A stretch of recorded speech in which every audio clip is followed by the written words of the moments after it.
Malacca durian துங்காலில் 3 இந்திய இளைஞர்கள் போலீசாரால் சுட்டுக் கொல்லப்பட்ட சம்பவம் தொடர்பில் சுயேட்சை விசாரணை ஆணையம் அமைக்கப்பட வேண்டும். பிரதமர் டத்துஸ்ரீ அன்வார் இப்ராஹிமுக்கு எழுதிய திறந்த மடலில் தாப்பா நாடாளுமன்ற உறுப்பினர் டத்துஸ்ரீ எம் சரவணன் இக்கோரிக்கையை விடுத்துள்ளார். நவம்பர் 24ஆம் தேதி நிகழ்ந்த அச்சம்பவம் குறித்து குடும்பத்தாரும் வழக்கறிஞர்களும் எழுப்பிய சந்தேகங்களை புறக்கணிக்க முடியாது என அவர் கூறினார். கொல்லப்பட்ட மூவரில் ஒருவரது ஆடியோ குரல் பதிவு மற்றும் போலீசின் ஆரம்ப கூற்றுகளுக்கு இடையிலான முரண்பாடு சம்பவம் குறித்து தீவிரமான கேள்விகளை எழுப்புகிறது.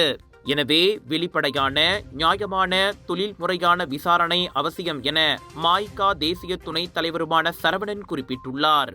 அதே சமயம் நியாயம் தாமதிக்கப்படக்கூடாது, உண்மை மறைக்கப்படக்கூடாது என்பதால் சம்பவத்தில் நேரடியாக தொடர்புடைய அதிகாரிகளும் உண்மையை மூடிமறைக்க முயலுவோரும் உடனடியாக இடைநீக்கம் செய்யப்பட வேண்டும் என்றும் அவர் வலியுறுத்தினார்.